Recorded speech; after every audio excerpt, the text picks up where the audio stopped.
रंगीन शेर के अनोखे रूप, जादुई ताज की शक्तियाँ और लुटेरा बाग। एक जंगल बहुत ही खूबसूरत था। उसके अंदर बहुत से फलों और फूल के पेड़ थे, जो कि उस जंगल को और भी ज्यादा आकर्षक बना रहे थे।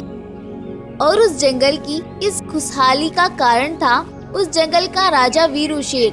वीरू शेर अपने जंगल और जंगल वासियों का खूब ख्याल रखता था और साथ ही उसके पास एक जादुई ताज था, जो कि उसके पूर्वजों की दी हुई निशानी थी, जिसकी शक्तियों से वह एक रंगीन शेरों की सेना तैयार कर सकता था। उसके इन अनोखे रूपों के बारे में जंगल के सभी जानवर अच्छे से वाकिफ थे और उन्हें तो उल्टा अपने राजा पर गर्व था कि उनके जंगल के राजा के पास ऐसी शक्तियां थी जो कि उन्हें हर मुसीबत से बचा सकती थी। बस इसी तरह से दिन बीत रहे थे। एक दिन सुबह के टाइम वीरू शेर सभी जंगल वासियों को अपनी गुफा पर बुलाता है और उनसे बोलता है, सुनो मेरे जंगल वासियों, मुझे आज किसी काम से दूसरे जंगल जाना पड़ रहा है। जब तक मैं अपने जंगल वापस ना आ जाऊं, तब तक तुम सभी को मिलकर पूरे जंगल का ख्याल रखना है। अपने जंगल वासियों को ऐसा बोलकर वीरू शेर वहाँ से चला जाता है और गलती से वह अपना जादुई ताज अपनी गुफा पर ही भूल जाता है।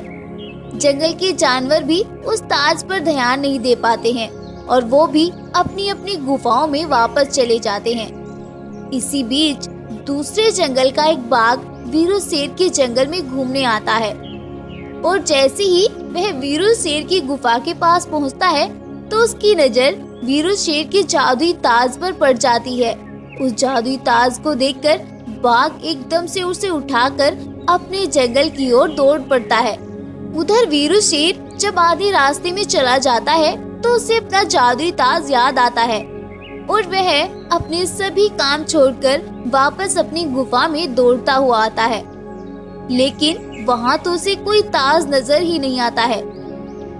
अपने पूर्वजों की निशानी को वहाँ न पाकर वीरू शेर बहुत परेशान हो जाता है और वह जादुई ताज की पूछताछ करने जंगल में निकलता है। और जंगल में जाकर वह सभी जानवरों को एक जगह इकट्ठा करता है और उनसे पूछने लगता है, अरे सुनो जंगल वासियों, क्या तुमने मेरे जादुई ताज को गुफा से उठाया है? मैं यहाँ से जाते हुए उसे गुफा में ही भूल गया था, लेकिन जैसे ही मुझे याद आया तो मैं तुरंत ही वापस गुफा पर आया, लेकिन मुझे वह ताज गुफा में कहीं भी दिखाई नहीं दिया। इसीलिए मैं तुमसे पूछने के लिए तुम्हारे पास चला आया हूँ। वीरू शेर की बात सुनकर एक गाय वीरू शेर से बोलती है, अरे महाराज, हमने तो गुफा में कोई ताज नहीं देखा। हम तो आपके जाते साथ ही गुफा से वापस आ गए थे महाराज। आप ठीक से याद करिए, कहीं आपने उसे कहीं और तो नहीं रख दिया? नहीं नहीं गाय बहन, मैं तो उसे लेकर ही नहीं गया, फिर कहीं और कैसे रख देता? मेरी तो कुछ भी समझ नहीं आ रहा है। वीरू शेर अब तो और भी ज्यादा परेशान हो गया था। वह कैसे भी करके अपने ताज को वापस पाना चाहता था। बस इसी टेंशन में उसे कई दिन बीत जाते हैं, लेकिन आज तक भी उसे जादुई ताज के गुम होने का कोई सुराग नहीं मिल पाया था। उधर दूसरे जंगल में उस जालिम बाघ ने जादुई ताज की शक्तियों से जंगल में आतंक मचाया हुआ था।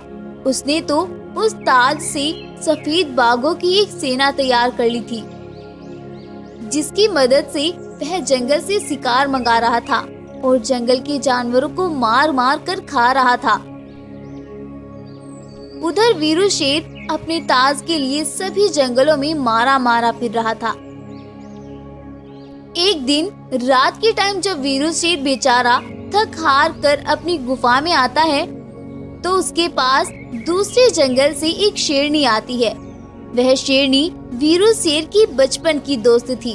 जैसे ही वीरू शेर सरला शेरनी को देखता है तो वह अपने बचपन की दोस्त को पहचान जाता है और अपनी उस बुझे हुए चेहरे को कंट्रोल करता हुआ वह सरला शेरनी से बोलता है, अरे सरला, तुम कैसी हो और तुमको आज मेरी याद कैसे आ गई? मैं ठीक हूँ वीरू, तुम बताओ बस, तुम ही काफी परेशान लग रहे हो मुझे तो। नहीं नहीं, कुछ भी तो नहीं हुआ है, मैं तो बिल्कुल ठीक हूँ। आखिर मुझे क्या हो सकता है? वीरू, आज मैं तुझसे एक बात करने के लिए आई हूँ। क्या तुमने अपने जादुई ताज को उस बंटी बाघ को दे दिया है? कौन सा बंटी बाघ?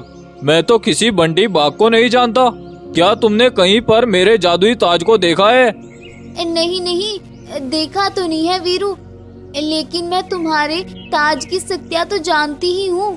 तुम उस ताज की शक्तियों से एक रंगीन शेरों की सेना तैयार कर सकते थे, और बंटी बाघ ने सफेद बाघों की सेना तैयार की है, और उसने तो पूरे जंगल में तबाही मचाई हुई है उसकी शक्तियों से। क्या तुम सही बोल रही हो सरला? दरअसल मैं एक दिन किसी काम से दूसरे जंगल गया था, और जाते टाइम मैं अपना जादुई ताज गुफा पर ही भूलकर चला गया था, और तभी से मेरा जादुई ताज गायब है।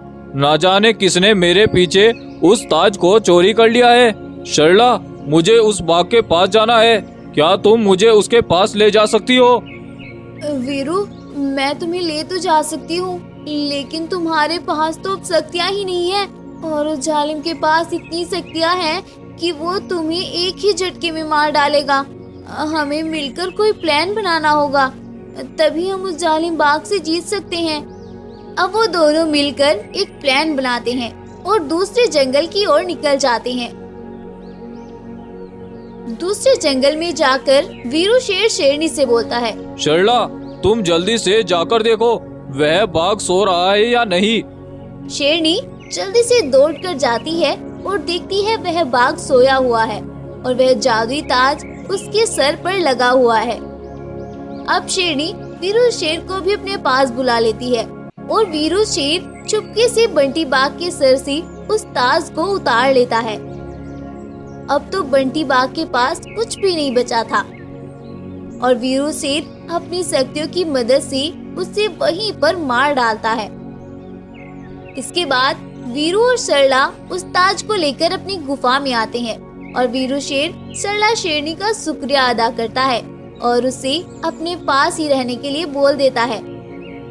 अब वो दोनों मिलजुल कर उस जंगल का ख्याल रखते हैं, और वीरू शेर राहत की सांस लेता है और फिर से उस जंगल में खुशी खुशी रहने लगता है। स्टोरी पसंद आई हो तो इस वीडियो को लाइक, शेयर एंड चैनल को सब्सक्राइब करना बिल्कुल ना भूलें।